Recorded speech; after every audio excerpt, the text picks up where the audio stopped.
En nombre del Grupo de la Entesa, formado por el Grupo Socialista de Cataluña e Iniciativa per Catalunya Verds, damos el total apoyo a esta iniciativa y esperamos que a través de la resolución que se pueda derivar del Senado, instando al Gobierno a que de una vez por todas tome cartas en el asunto, que como Estado miembro de las Naciones Unidas demuestre que España es un país moderno, maduro, capaz de afrontar su historia, capaz de una vez por todas sacar a la luz la verdad de una manera tranquila, sosegada, porque un país no puede evolucionar, no puede mirar para adelante sin que se conozca de dónde viene.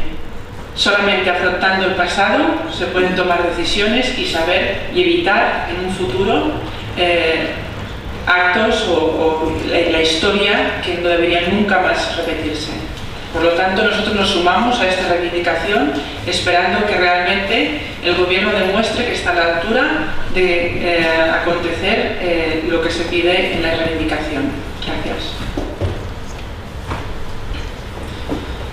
Sí, muchísimas gracias. Muy buenos días. En nombre de mi grupo parlamentario, de Convergencia y Unió, quiero en primer lugar darles la bienvenida y agradecerles que nos hayan permitido también participar de este acto y en definitiva de esta resolución que vamos a compartir.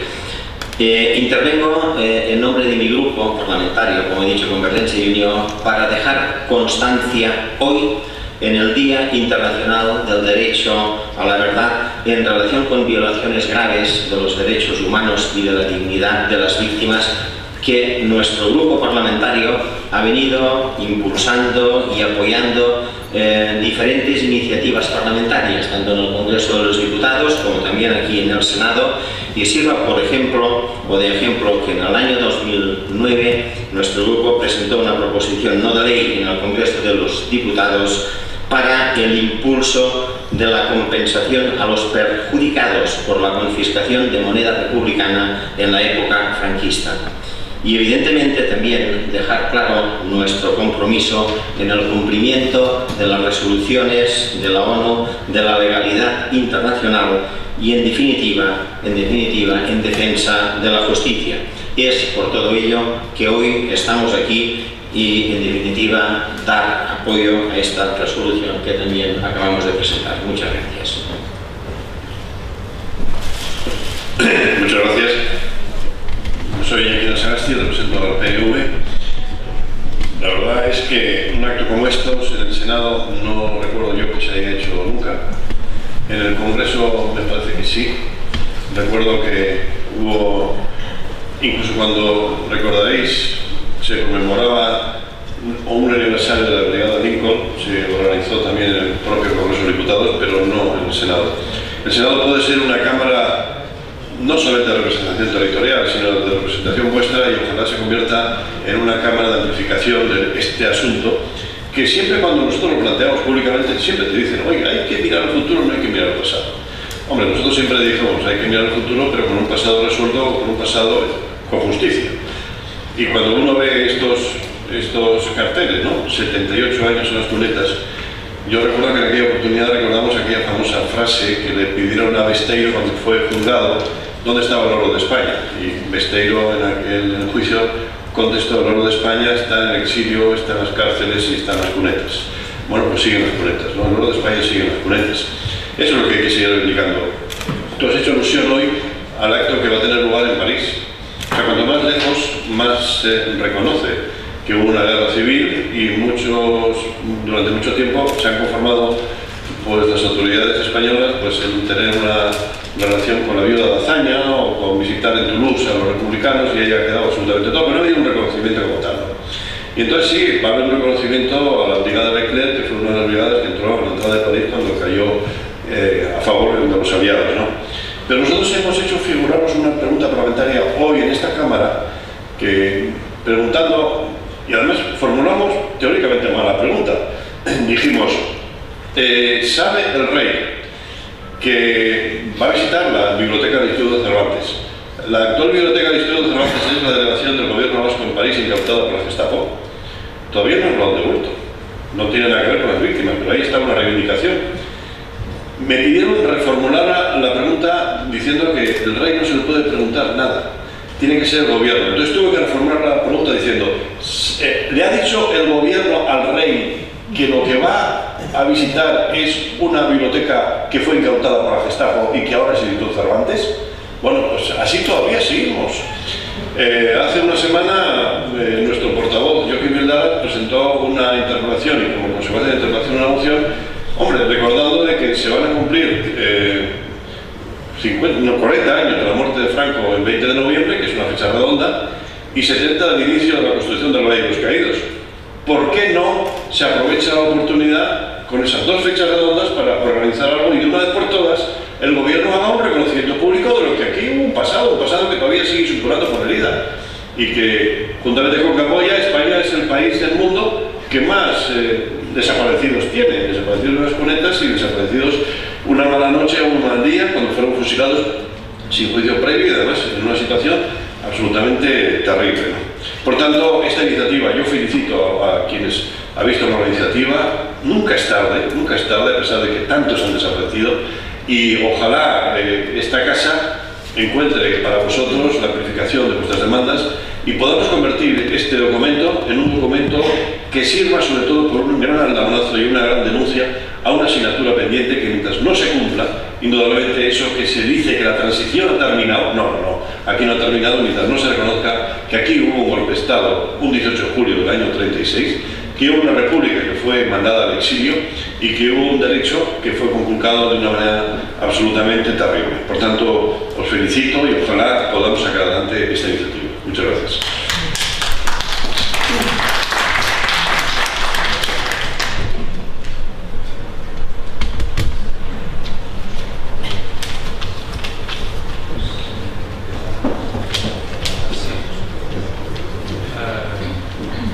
Acabo la rueda de prensa. Iba a haber una intervención de víctimas que la vamos a sustituir por lo que hemos hablado, porque a ver para dejarles un momentito, para hacerlo más fácil. Entonces podemos, en un minuto, empezamos el si no vale tocar, mientras resolvemos con las cuestiones. Sí. Francés, Antic y el resto de los grupos de senadores, vamos a darle la palabra para que realice el saludo y después intervendrá en primer lugar Manolo de la Rocha, que tiene también tareas en el Parlamento y que tiene comprometido estar a una determinada hora en la sesión del Parlamento. Por lo tanto, Jesús, tiene la palabra para el saludo a los asistentes. Cuando quieras. Muchas gracias, de forma muy breve. En primer lugar, agradecer a la organización que me permita realizar este saludo. Por motivo de los horarios de los vuelos no pude estar aquí antes de las 11:10. Yo creo que lo más relevante de este acto, pues obviamente van a ser las exposiciones que los ponentes realicen, los testimonios que vosotros habéis transmitido a los medios de comunicación y que a lo largo del desarrollo del acto serán también motivo de exposición, pero sobre todo el que este acto se pueda hacer en el Senado. Fue posible hacer un acto de características similares en el Congreso y el que este edificio en el que se aloja una parte de los depositarios de la soberanía española, conjuntamente con el Congreso, puesto que forma parte de las Cortes Generales, sea al menos quien reciba a aquellas organizaciones y aquellas personas que representan a las víctimas del franquismo, no deja de tener una simbología. Lo ideal, lo razonable, lo justo sería que esto fuera un acto institucional del Senado. Desgraciadamente no es así. El Senado se limita a ceder a una de sus dependencias, a petición de los grupos parlamentarios, fundamentalmente del grupo mayoritario, y consiente que se celebre este acto, igual que otros muchos actos que carecen de relevancia política, de relevancia institucional. Creo que es legítimo que las víctimas del franquismo sigan instando a las Cortes Generales, al Congreso y al Senado que haya un reconocimiento institucional de esa realidad y que, por lo tanto, valorando positivamente que hoy podamos estar aquí, que hoy se pueda hacer este acto, se mantenga la reivindicación de ese reconocimiento. Porque el problema fundamental de las víctimas del franquismo, que ni tan siquiera van a encontrar una referencia, más allá de alguna enmienda que se ha presentado, en el proyecto de estatuto de las víctimas que se va a debatir en el Senado mañana, es que, aunque nunca se diga abiertamente, se niega el reconocimiento de su condición de víctima. Y se niega el reconocimiento de su condición de víctima porque esa es la manera de negar que hubo verdugos. Si no hubo víctimas, no hubo victimarios. Si no hubo víctimas, no hay responsables. Y ese es, sin ninguna duda, el objetivo fundamental de la mayoría de derechas que gobiernan en este país, que no ha sido capaz de romper el cordón umbilical que le une al franquismo. Mientras hoy estamos aquí, se va a celebrar dentro de unas horas la presentación de un libro en torno a don Manuel Fraga y Iribarne, como una reivindicación de su figura en el Congreso de los Diputados. Yo creo que debemos convertir este acto en el reconocimiento, al menos de los que estamos, en la exigencia de que haya un reconocimiento oficial e institucional de todos los poderes del Estado, del legislativo, del ejecutivo, de ese poder judicial que no colabora en la búsqueda de los restos de quienes yacen en las fosas, de la máxima jefatura del Estado, por más que no me guste la forma que ésta tiene, y que, en consecuencia, como una de las conclusiones que se puedan barajar hoy aquí, esté el mantenimiento de esas reivindicaciones y el impulso a esa comisión de la verdad, que también está trabajando, logrando que lo que no es posible conocer aquí, enjuiciar aquí, al menos sea conocido y enjuiciado fuera. Muchísimas gracias y perdón.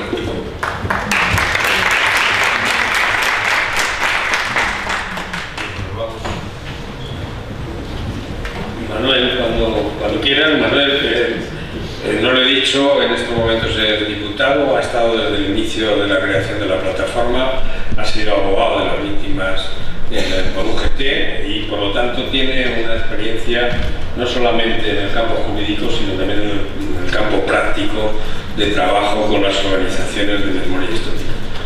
Cuando quieras. Muchas gracias, Jaime. Buenos días a todas y a todos. Y lo primero, quiero también mostrar no solo mi agradecimiento por haber sido invitado a participar en este acto, sino la satisfacción porque por primera vez una jornada de este tipo se celebra en una institución de la relevancia que tiene el Senado.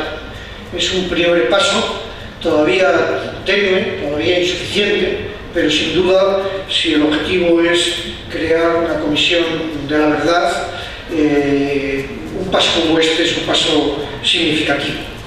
Yo querría hablarles brevemente, junto con mis otros colegas de mesa, de las vías judiciales que se han inventado en España, el cercenamiento de esas vías y la necesidad de buscar una vía distinta, quizá más política, semejante a la que se ha buscado y ha funcionado y está funcionando en otros países.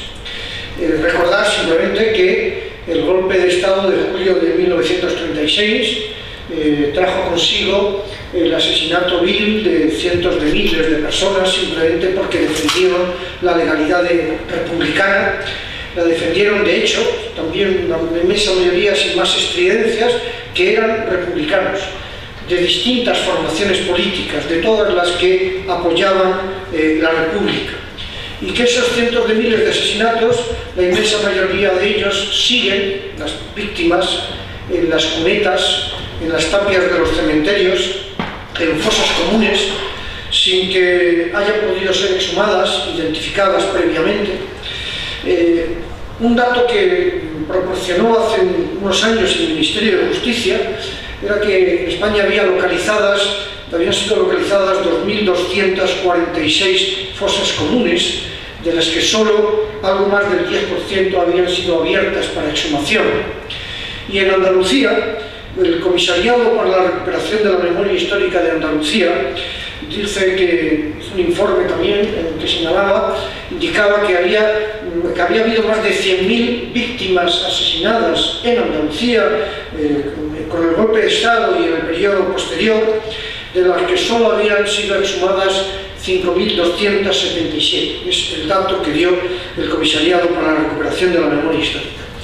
Han pasado 26 años desde la aprobación de la Constitución y desde el triunfo político de la democracia sobre el franquismo, pero sigue pendiente el pleno reconocimiento de las víctimas y el esclarecimiento total de la verdad. Las primeras actuaciones judiciales para investigar los crímenes del franquismo, como sabéis los que estáis aquí presentes, se iniciaron en el año 2006 por la acción de un conjunto de asociaciones de víctimas del franquismo que denunciaron la existencia de miles de desaparecidos, de desapariciones forzosas, de asesinatos, con el objetivo de que se localizaran, se identificaran, se exhumaran y se persiguieran los criminales, a los responsables de esos crímenes de lesa humanidad que eran permanentes e imprescriptibles. Como sabemos, la causa correspondió al Juzgado Central número 5 y el juez Garzón fue, hay que decirlo aquí, a mí no me duelen prendas de seguir diciéndolo aquí y donde haga falta, fue el único juez en España que se ha atrevido a investigar la responsabilidad penal de los golpistas que se levantaron contra la República. Y admitida a trámite la querella, la acción penal, yo, como ha dicho Jaime, tuve el honor, el privilegio de poder intervenir porque se personó también la Unión General de Trabajadores, la UGT, dado que una parte muy importante de víctimas, hombres y mujeres, habían sido afiliados a la UGT.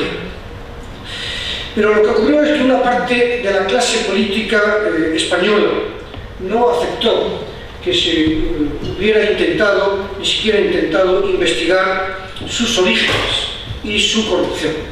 Y asociaciones de extrema derecha, también los de la trama Gürtel, denunciaron al juez Garzón ante el Tribunal Supremo. Recordar que hubo 3 causas paralelas, la única vez en la historia de la justicia española en que un juez es perseguido a la vez por 3 causas paralelas en el mismo juzgado, por las mismas personas, alternando, hasta que se dictó la famosa sentencia, quiero recordar la fecha triste, del 27 de febrero de 2012, en la causa contra el juez Garzón, en la que se le absolvió, pero en la que se acordó por el Tribunal Supremo que no cabe investigar penalmente, al menos en España, los crímenes del franquismo, al entender que estaban por una parte amnistiados, por otra parte que estaban prescritos, y por considerar que no le eran de aplicación por la época en que se cometieron, según el Tribunal Supremo, los principios del derecho penal internacional que hoy son de aplicación generalizada y universal. Decía el Tribunal Supremo que la labor es ahora de los historiadores. Y un posterior auto, también fecha triste, 28 de marzo del 2012, en un conflicto de competencias entre el Juzgado de Instrucción Central 5 y otros juzgados de España, lo que vino a decir es si son los otros juzgados los competentes, pero no tienen nada que investigar, porque si se les denuncian crímenes ocurridos en las fechas de los años 36 a 40 y poco, se le tiene que aplicar la doctrina que acabamos de decir, que están prescritos, amnistiados y que en todo caso no son de aplicación los principios del derecho penal internacional. Por otra parte, yo no puedo dejar de recordar la Ley de Memoria Histórica, una ley sin duda insuficiente, pero que abrió por primera vez una vía legal para el reconocimiento de las víctimas, para una vía también de justicia y reparación, creando una oficina pública de apoyo y fijando un presupuesto de de gastos para ayudar, apoyar a las asociaciones para que éstas, por una vía privada, investigaran dónde estaban las cosas, levantaran y permitieran al menos un principio de justicia para las víctimas. Pero el gobierno del Partido Popular ha pretendido, de momento lo ha conseguido, acabar con esa actuación. Ha eliminado la oficina, ha eliminado todo tipo de partidas presupuestarias. Yo ya conté en un acto que hubo en el Ateneo, que tuve también la suerte, el privilegio de defender la partida presupuestaria, que se mantuviera una partida presupuestaria, porque no tuviera la misma entidad que tuvo en el año 2011, que estábamos en plena crisis, una partida presupuestaria para mantener vivo la acción de las asociaciones. Y una vez más, por tercer año consecutivo, el Partido Popular diciendo que la crisis impedía y que hubiera dinero, y la partida es de 0 euros. La derecha política española no solo está además impidiendo que las asociaciones puedan realizar una tarea como se hizo en los años anteriores, sino además está fomentando una línea de revisión historiográfica de los hechos absolutamente reaccionaria, que como dicen algunos, más que historias montan historietas. El resultado de esos procesos judiciales, el resultado también de la paralización de la Ley de Memoria Histórica, es que las víctimas del franquismo siguen hoy en el mayor desamparo político y jurídico, al menos en España. Es verdad que hoy hay una línea de acción judicial de la jueza argentina Servini, a quien recientemente estuvo en España, se le concedió el premio de los Ojos de Atocha. Algunos tuvimos también el privilegio de saludarla, de hablar con ella, pero es una vía limitada a la que el gobierno español está poniendo muy serias dificultades. Y también hay que decir que hay muchas administraciones públicas, que no son solo los jueces del Tribunal Supremo, sino que hay muchas administraciones públicas, otros poderes públicos, que bien por desprecio a las víctimas, bien en el caso de algunos jueces territoriales, por miedo a ser acusados de prevaricación y que les pueda ocurrir lo mismo que le ocurrió a Baltasar Garzón, pues se niegan a apoyar, a aceptar, a promover ningún tipo de recuperación de restos para enterrarlos dignamente.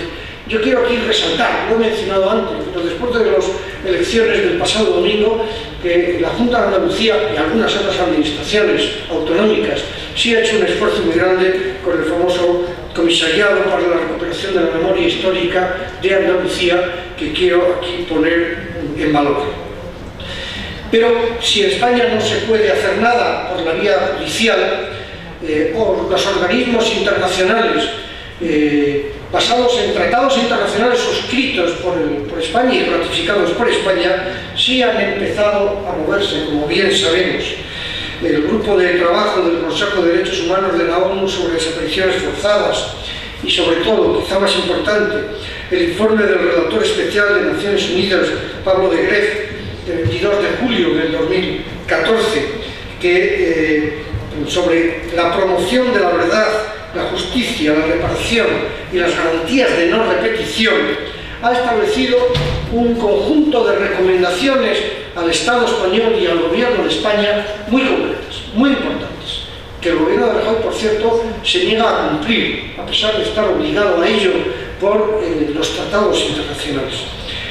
De las muchas, quiero recordar que eran 40, quiero resaltar algunas que me parecen especialmente significativas. En primer lugar, insta al Gobierno de España a que el Estado español muestre un compromiso decidido por dar carácter prioritario a los derechos a la verdad, a la justicia y a la reparación de las víctimas, para atender de forma urgente sus demandas de forma oficial, para que no se quede en la pura acción privada de asociaciones, sino que sean los poderes públicos los que asuman la investigación, los que asuman el poder determinar la verdad de los hechos, el hacer justicia a las víctimas sabiendo, determinando quiénes fueron sus asesinos, sus victimarios, y también aplicar reparaciones, que se asignen recursos necesarios para la aplicación de la ley de memoria histórica, dice el relator de Naciones Unidas, que se declaren nulas las sentencias, no simplemente inaplicables, sino nulas las sentencias derivadas de la guerra civil y del franquismo, y que se considere la creación de una comisión de expertos independientes encargadas de determinar la verdad sobre violaciones de derechos humanos durante la guerra civil y durante la dictadura, y también de las desapariciones forzadas. Y esto nos lleva, y termino ya, a el por qué se acordó promover la creación de una comisión de la verdad. No solo crear la asociación, formada por asociaciones, por sindicatos, también por personas físicas. Me considero también un privilegiado de formar parte fundadora de esa asociación, de la plataforma para la Comisión de la Verdad, sino el objetivo de constituir una comisión de la verdad, de dar una solución, si no puede ser jurídico-penal, una solución política, definitiva, pero clara, completa, plena, y que tiene un reconocimiento en el derecho internacional, conforme a los principios de Naciones Unidas, la lucha contra la impunidad en delitos de lesa humanidad, creando órganos oficiales, temporales, vinculados en muchos casos con los parlamentos, independientes, imparciales, como lo han sido, como han funcionado en Argentina, en Chile, en Sudáfrica, en Guatemala, en otros países. Y el objetivo, por tanto, de crear una comisión de la verdad, de promover una comisión de la verdad, es hoy, en mi opinión, el objetivo prioritario que debemos perseguir, por el que estamos aquí, y el hecho del que nos reunamos en el Senado, por tanto, de que hayamos podido dar un paso en un centro institucional de la relevancia de una de las cámaras que representan la soberanía popular, significa un primer punto importante. Insuficiente, muy insuficiente, habrá que seguir trabajando en ello. Muchas gracias.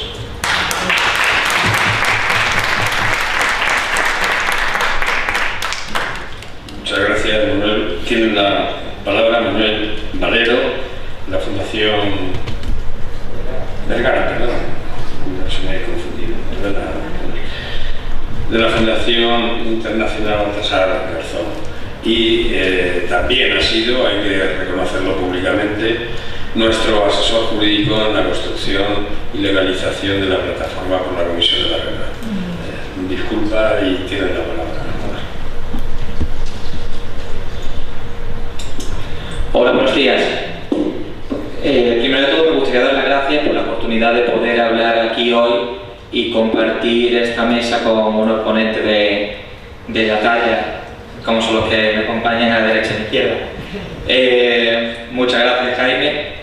Efectivamente es un honor poder participar con esta plataforma y poder dar la colaboración desde el punto de vista jurídico hasta donde sea posible, y espero que lo podamos hacer mucho tiempo.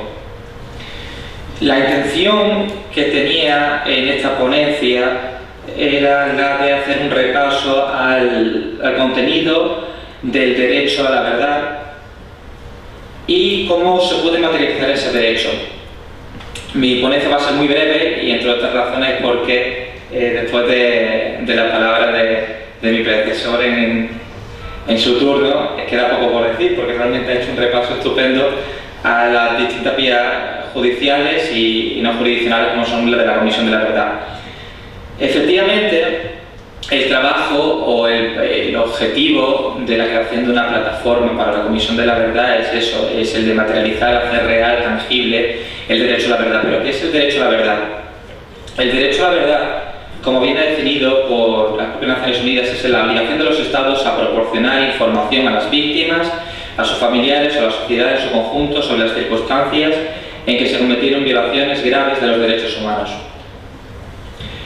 Este concepto nos lleva a un doble contenido. Por un lado, el de la facultad y el de la obligación. El de la obligación del Estado de proveer de esa información, de hacer que la información realmente sea transparente, que sea posible el acceso a las víctimas y a la sociedad en su conjunto. Y por otro lado, está la facultad, ese derecho, ese tributo, esa facultad reconocida por el derecho internacional de los derechos humanos a las víctimas y a la sociedad de poder acceder a esos datos que conforman pues toda la información que nos acerca a la verdad sobre un conflicto armado o sobre los años transcurridos en el contexto de un régimen opresor, donde en el que se han cometido una serie de crímenes internacionales, las causas, el momento, el paradero de los cadáveres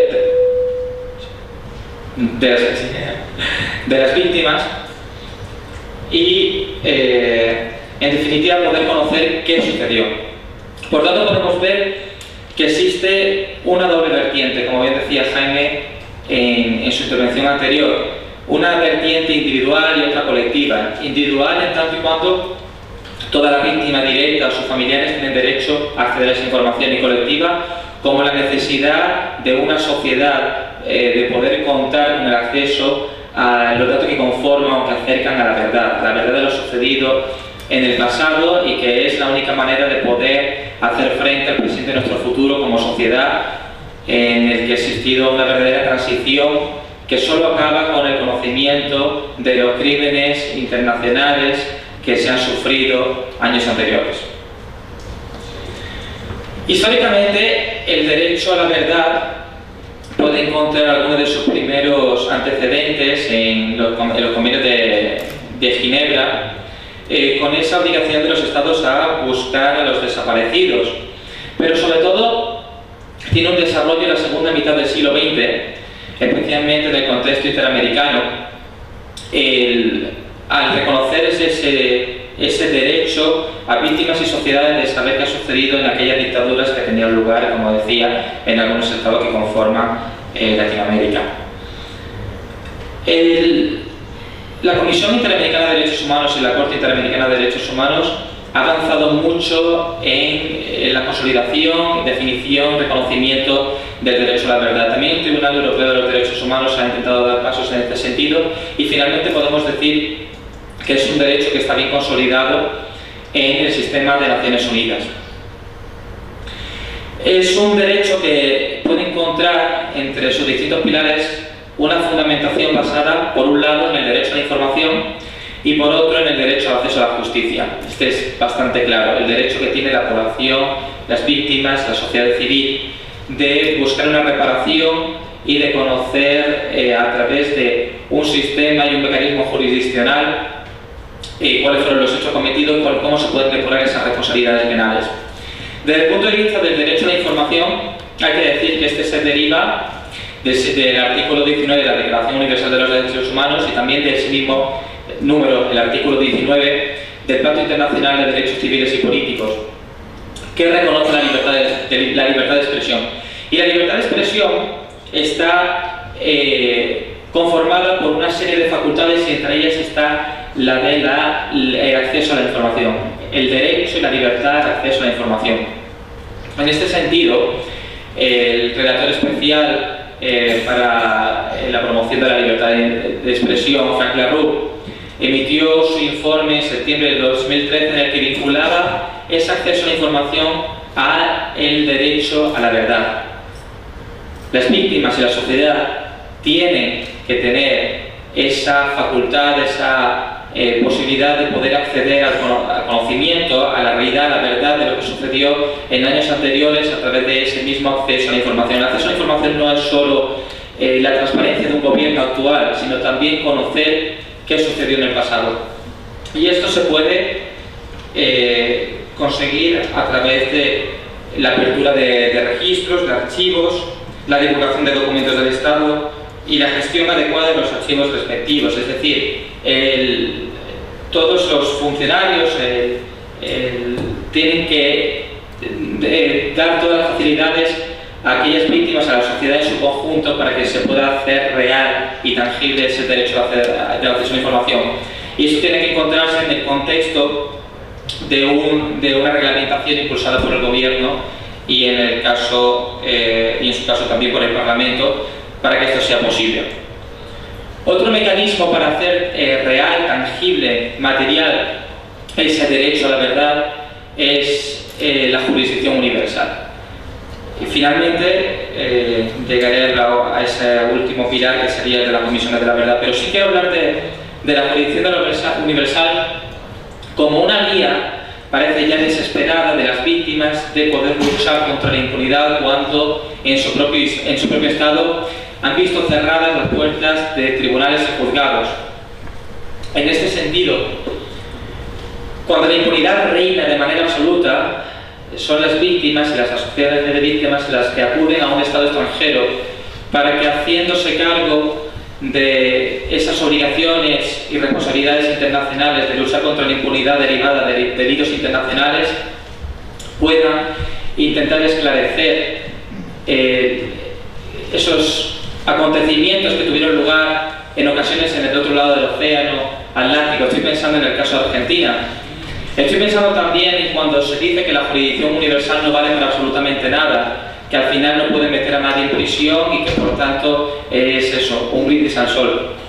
Yo quiero decir que entre todos los beneficios que podemos encontrar derivados de la jurisdicción universal está por un lado la dignificación de las víctimas, esas víctimas que, como decía, han encontrado las puertas cerradas a la justicia en su propio país y que por fin ven como un juez, aunque sea extranjero, va a hacer una investigación que dignifique la memoria de esas víctimas a través de una serie de procedimientos jurídicos sólidos que no sean únicamente periodísticos. No es una cuestión solo de historiadores y de periodistas, es realmente un crimen internacional para el que tiene que encontrar una respuesta, por lo menos un ámbito, todo juez internacional que quiera hacer frente a las obligaciones internacionales de luchar contra la impunidad. Pienso también en la jurisdicción universal como un mecanismo para poder remover las entrañas de un estado donde la impunidad reina de manera absoluta. En este caso estoy pensando cuando España investiga y juzga casos de militares de la dictadura argentina, cómo sirvió para precisamente poder romper esa brecha de impunidad y que Argentina se diera cuenta que antes de que fuera un Estado extranjero el que juzgara sus propias vergüenzas, tenía que dar el paso, eliminar y derogar esas leyes de impunidad y efectivamente juzgar sus propios crímenes. Eso quizás es lo que pasará en España. Ojalá que a través de la justicia argentina nos demos cuenta que tienen que ser los extranjeros los que vienen a limpiar nuestras propias vergüenzas y que somos nosotros los que tenemos que hacerlo de algún modo, ¿no? Y finalmente quería hablar de las comisiones de la verdad, que han sido definidas en el contexto de Naciones Unidas como órganos oficiales, temporales y de constatación de hechos que no tienen carácter judicial y que se ocupan de investigar abusos de derechos humanos o el derecho humanitario y que se hayan cometido a lo largo de varios años. Se trata, por tanto, de una comisión que según cada país, según cada circunstancia, tendrá unas características diferentes, pero al fin y al cabo se trata de algo no jurisdiccional, con una serie de expertos, donde se busca encontrar en un plazo de tiempo que efectivamente tendrá que responder a las necesidades de ese propio objeto de investigación, una verdad oficial. Una verdad oficial que no es una verdad impuesta, se trata de una verdad conseguida o alcanzada después de todo un proceso plural en el que las víctimas tienen voz y pueden decir realmente qué sucedió y así poder poner en conjunto todas las piezas del puzzle que nos permitan conocer qué sucedió en aquellos años, durante aquella época en la que tantos crímenes internacionales se cometieron. Es un mecanismo que se ha utilizado en muchísimos países y que recibe el apoyo de Naciones Unidas. Guatemala, Chile, Sudáfrica, Brasil, ahora parece que se va a crear una comisión de la verdad en Túnez. Son algunos de los ejemplos, pero hay muchísimos más. Alemania, Argentina, Bolivia, Chad, Corea del Sur, Ecuador, El Salvador, Ghana, Haití, Indonesia, Liberia, Marruecos, Nepal, Nigeria y podría seguir. Es esto lo que la sociedad civil que aquí está presente busca. Crear una comisión de la verdad en España que efectivamente pueda dar esa respuesta, ya que la respuesta jurídica parece imposible o la desilusión parece impedirnos por lo menos una solución política en la que de manera oficial distintos actores, distintas víctimas puedan poner su granito de arena para alcanzar esa verdad oficial y conocer realmente qué sucedió. Así ha sucedido con la Comisión de la Verdad de Brasil, que justo el 10 de diciembre del año pasado, coincidiendo con el Día de los Derechos Humanos, se entregó el informe final después de más de 2 años de trabajo para buscar esa verdad sobre los crímenes internacionales cometidos en Brasil entre el 56 y el 88. Es esa la solución jurídica, uno de esos 3 pilares que mencionaba, el acceso a la información, la jurisdicción universal y la Comisión de la Verdad, para hacer tangible el derecho a la verdad, un derecho humano, un derecho reconocido internacionalmente y también regionalmente, a que España tiene que hacer frente, tiene que garantizar, y puede empezar, por supuesto, a través del respeto a las recomendaciones de los expertos internacionales de Naciones Unidas. Sobre todo estoy pensando en Palodeque, el relator especial para la promoción de la verdad, de la justicia, la reparación y las medidas de no repetición. Muchísimas gracias.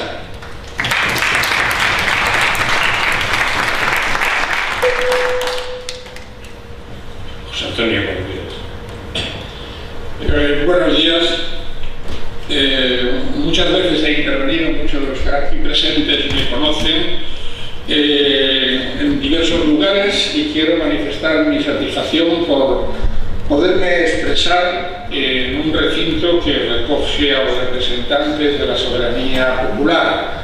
Es un paso, no sé si un salto cualitativo, pero espero que sea el principio de una toma de conciencia por parte de los que en este momento o en momentos sucesivos representen a la soberanía popular. Estamos en este momento y en este día, 24 de marzo, porque en Naciones Unidas ha declarado el Día de la Verdad en memoria de Monseñor Romero, que fue asesinado celebrando misa en el momento de la consagración por un francotirador, por orden, quizá el nombre sea paradójico y sarcástico, de un presidente que se apellida Cristiani. También quiero aprovechar para recordar que se puso en marcha un proceso de canonización de Monseñor Romero, que ese insigne representante de Cristo en la tierra, llamado Juan Pablo II, mandó y ordenó archivar, y que lo ha vuelto a abrir el Papa Francisco. Creo que esto también es importante para que se sepa cuál es el papel de la Iglesia, cuál fue el papel de la Iglesia y qué papel tiene la Iglesia en todos estos procesos de verdad, de justicia y de reparación. Pero como decía antes, es una decisión de Naciones Unidas y se me ha ocurrido volver a Naciones Unidas, pero ustedes perdonen porque el retroceso va a ser bastante brusco. Voy a volver a la sesión 39 del primer periodo de sesiones de la Asamblea General de Naciones Unidas de 1946. El Consejo de Seguridad, por unanimidad, sin que haya ningún veto, incluso del Reino Unido, que fue el gran culpable de la política de no intervención en la Guerra Civil Española, se encarga al subcomité para que proponga a la Asamblea General la siguiente resolución. A algunos de ustedes seguramente le van a sorprender algunas de las cosas que van a escuchar ahora. La resolución tiene 3 apartados. En origen, naturaleza, estructura y conducta general, el régimen de Franco es un régimen de carácter fascista, establecido en gran parte gracias a la ayuda recibida de la Alemania nazi de Hitler y la Italia fascista de Mussolini. Segundo apartado. Durante la prolongada lucha de las Naciones Unidas contra Hitler y Mussolini, Franco prestó una ayuda considerable a las potencias enemigas. Primero, como por ejemplo de 1941 a 1945, la división de infantería de la Legión Española de Voluntarios y la escuadrilla aérea Salvador pelearon en el frente oriental contra la Rusia soviética. Segundo, en el verano de 1940, España, gran hazaña como la de Perejil, se apoderó de Tánger con violación de su estatuto internacional y debido a que España mantenía un importante ejército en el Marruecos español, gran cantidad de tropas aliadas quedó inmovilizada en África del Norte.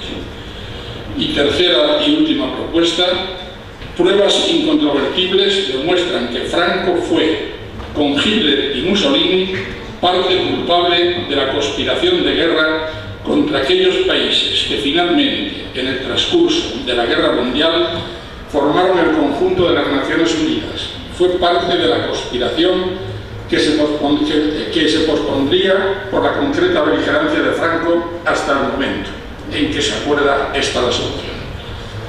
Pero los tiempos pasan, la política se hace realista, llegamos al año 1953, estalla la Guerra Fría, se produce el conflicto de bloques y un cambio sustancial en la política exterior, y Franco pasa a formar parte del distinguido grupo de hijos de puta.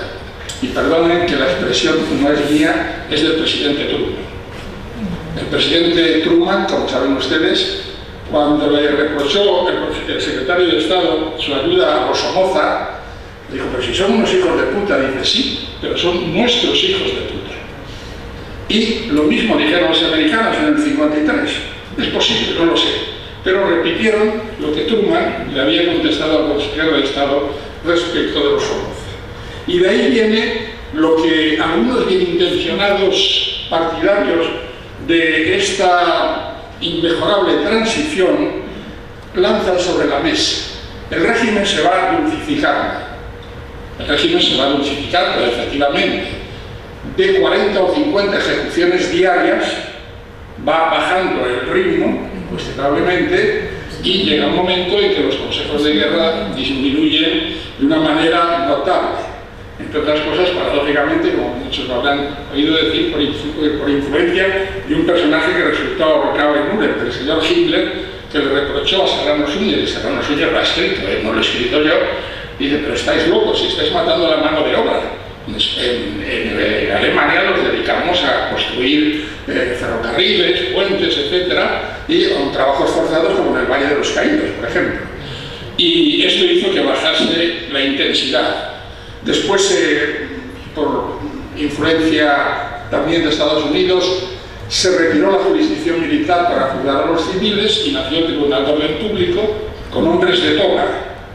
Y estos hombres de toga dictaron 6.000 sentencias y metieron en la cárcel y pedían 20 años para la cúpula de comisiones obreras, que después finalmente no se produjo. Este era el régimen ejemplar, que había evolucionado de una violencia derivada de la guerra civil hacia una especie de paz, digamos, romana, que había desembocado después, y termina el 27 de septiembre de 1975, con 5 ejecuciones en unos consejos de guerra que son una reproducción exacta de los consejos de guerra que comenzaron el 18 de julio de 1936. Uno ya es mayor y espera que algún día alguien le explique cómo es posible conciliar todo lo que yo acabo de decir con un sistema democrático, logrando una especie de simbiosis de la que, por supuesto, no hubiese venganza, soy el primero en reclamarlo, pero que todos aquellos que pretenden esgrimir, como parece ser la presentación de este libro que se va a hacer hoy, los valores del franquismo, tuvieran que ser expulsados, por lo menos de la cultura democrática. Cada uno puede pensar lo que quiera y para eso hemos luchado, precisamente para que se hagan estos libros, y seguiremos luchando porque puedan hacer estos libros. Esta es nuestra gran aportación, y esta es la aportación de esos rojos endiablados que, al mando del general Leclerc, entraron en París y liberaron a ese país. Parece que ayer, por fin, el jefe del Estado se dio cuenta de que había que hacer justicia a esas personas. Y estuvo en el Hotel Tecia, donde está la placa que conmemora la entrada de los republicanos. de izquierdas, de derechas, rojos, anarquistas, pero republicanos y demócratas, fundamentalmente. Y como se dice en la Constitución, aquí estamos con el pluralismo, los republicanos tenían derecho a ser rojos, anarquistas o lo que les diese la gana, pero sobre todo eran demócratas y eran fieles a un régimen democrático. Nunca es tarde, pero bien, por fin se ha reconocido. Aquí no, aquí nunca se reconocerá porque eso conturba la paz de algunos y nos lleva a restablecer cuestiones que ya han sido superadas por todo lo que he dicho.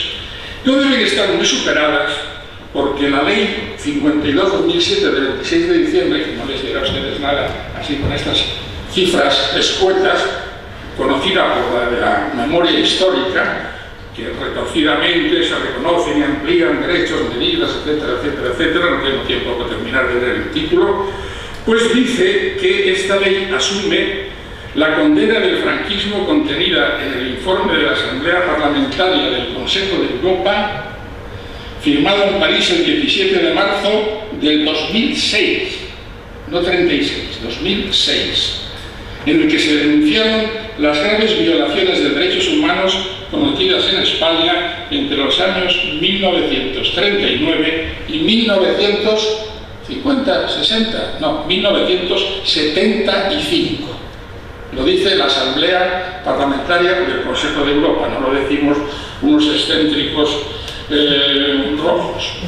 Y por tanto, pues habrá que cumplir con esta resolución, porque esta resolución, entre otras cosas, ordena o cerrar el Valle de los Caídos, o por lo menos poner en la puerta una placa, igual que la que está en las entradas de Auschwitz y Mauthausen, diciendo que este monumento funerario fue construido con la vida y con la sangre de presos políticos. Eso lo aprueba la Asamblea General de Cataluña, con el voto de España, por supuesto. Y parece que aquí no se cumple, tampoco se cumplen las resoluciones del Comité de Naciones Unidas, que nos ha dicho 3 veces que deroguemos la ley de amnistía. Pero por Dios, la ley de amnistía si es lo más grande que vieron los siglos. Esto no lo vio ningún país en el mundo. Eso sí, era un parlamento democráticamente elegido. Y cuestionablemente los servicios jurídicos dejaban mucho que desear porque empleaban una expresión que no empleaba nadie en el derecho internacional y que si la aplicamos literalmente, porque los jueces somos muy perversos al utilizar el lenguaje, no estaría amnistiado nada porque habla que quedan amnistiados los delitos políticos. No dice los delitos de lesa humanidad, ejecuciones extrajudiciales, consejos de guerra sin garantías, etc. No, dice los delitos políticos. Y los delitos políticos, según el lenguaje de los que saben algo de esto y han estudiado en facultades de Derecho, son los delitos de opinión, asociación, reunión, libertad de expresión, etcétera, etcétera, pero no los crímenes que se cometieron durante el franquismo. Pero en fin, echémoslo a cargo de los letrados del Consejo, que a lo mejor pues, no estaban muy atinados, 40 años de dictadura, pues siempre causan daños colaterales y a lo mejor por su formación jurídica dejaba algo que desear. Y viene esta ley, bueno, yo voy terminando, de la memoria histórica, que tiene sus luces y sus sombras, las cosas como son. Tiene sus luces en el sentido de que dice clarísimamente que las condenas y las sanciones administrativas, es decir, multas, expropiaciones, expoliaciones, etc., fueron dictados por tribunales ilegítimos. Yo he estudiado en la Facultad de Derecho y esto de ilegítimo me suena a que es en contra de la ley. Y además, las resoluciones fueron injustas porque no respetaban las más mínimas garantías propias de un Estado de Derecho. Yo siempre he dicho que si un profesor de Derecho Internacional, hoy cuando amanezcan en Auckland, en Nueva Zelanda, la Facultad de Derecho, les propone como caso práctico, léanse ustedes esta ley y díganme qué conclusión sacan del artículo 2 y 3, que tribunales ilegítimos y sentencias injustas. Yo creo que esos chicos australianos, con gran sentido común, dirían que las resoluciones eran nulas. No, no crean ustedes, los australianos son muy raros. Nosotros tenemos la verdad y la vida. Y la verdad es que no son nulas. Carecen de efectos jurídicos o son inexistentes. Yo la verdad he dedicado 40 años de mi vida a la profesión de juez y de fiscal y sentencias inexistentes no las he visto nunca.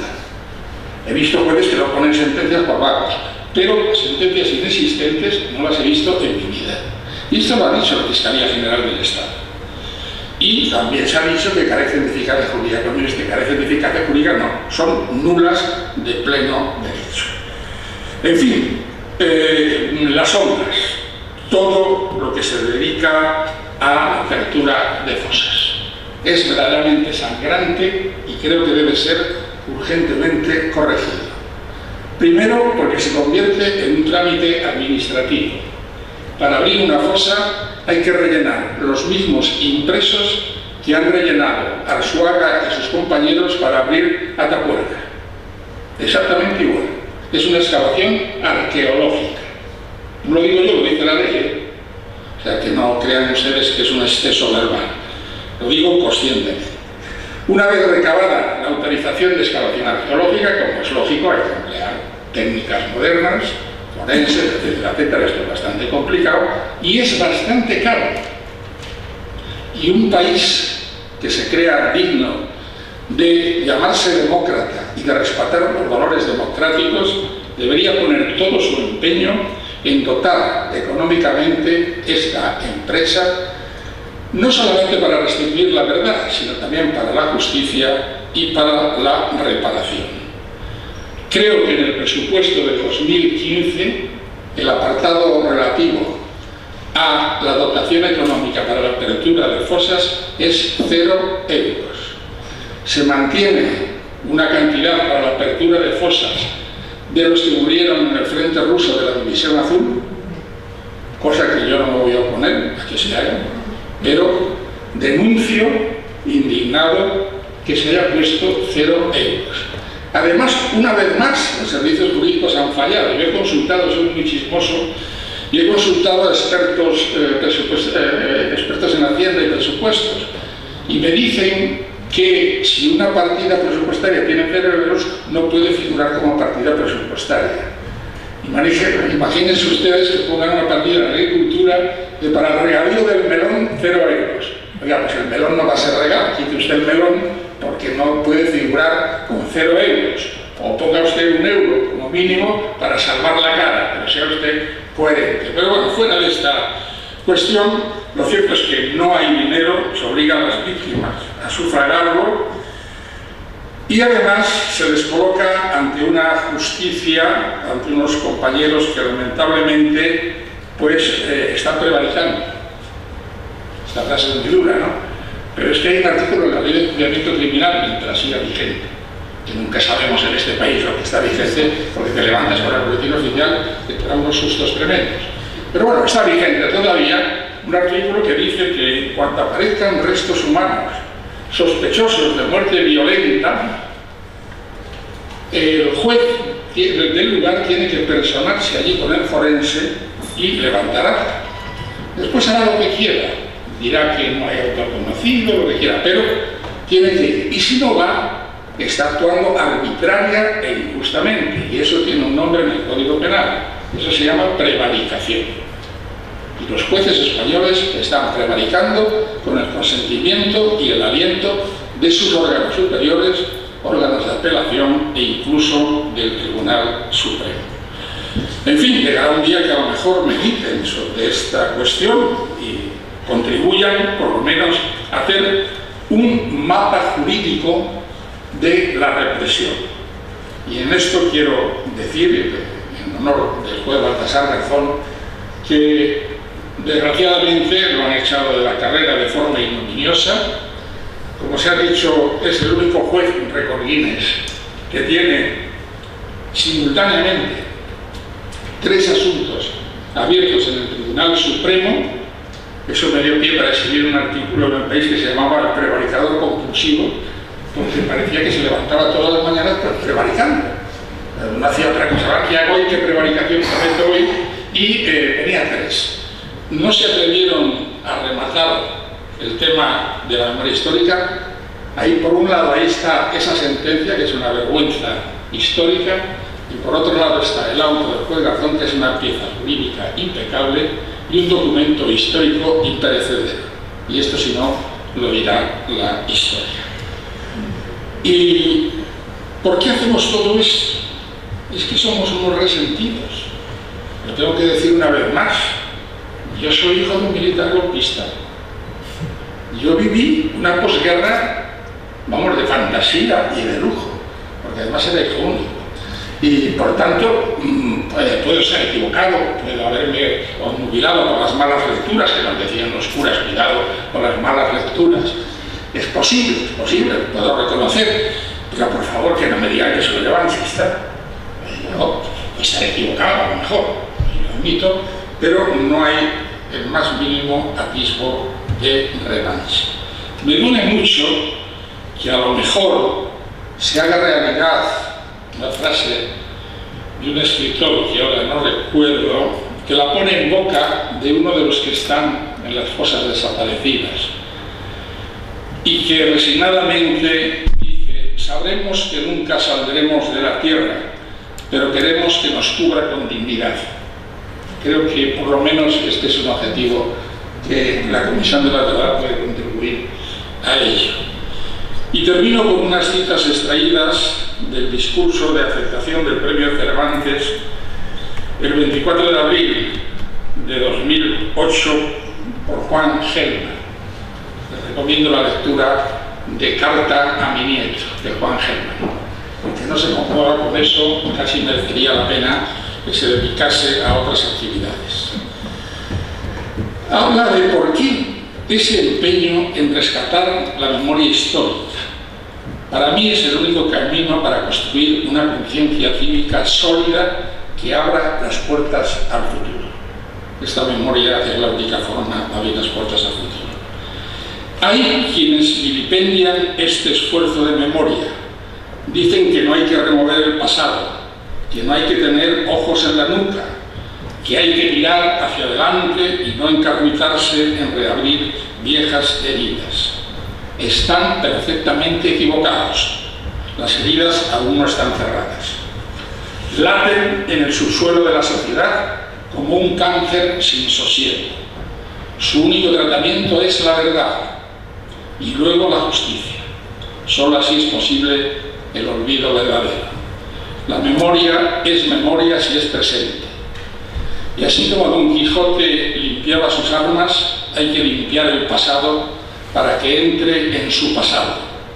Y sospecho que no pocos de quienes preconizan la destitución del pasado en general, en realidad quieren la destitución de su pasado en particular. Creo que las palabras de Juan Gelman son las más adecuadas para cerrar mi intervención y no podría añadir nada más. Muchas gracias.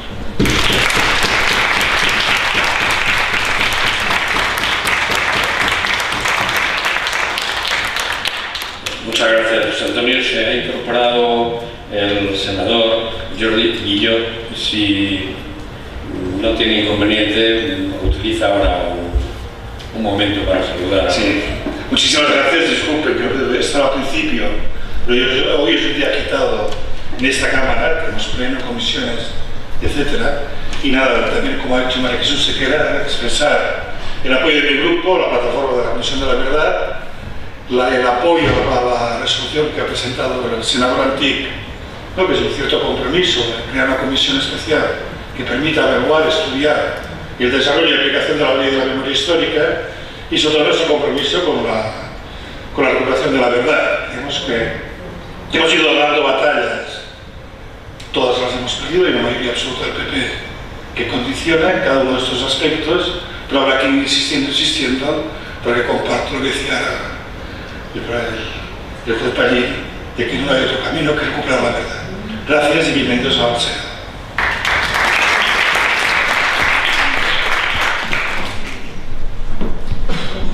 Bien, antes de concluir, vamos a hacer una ronda de intervenciones de las propias organizaciones de la plataforma, por favor, brevedad de tiempo para que podamos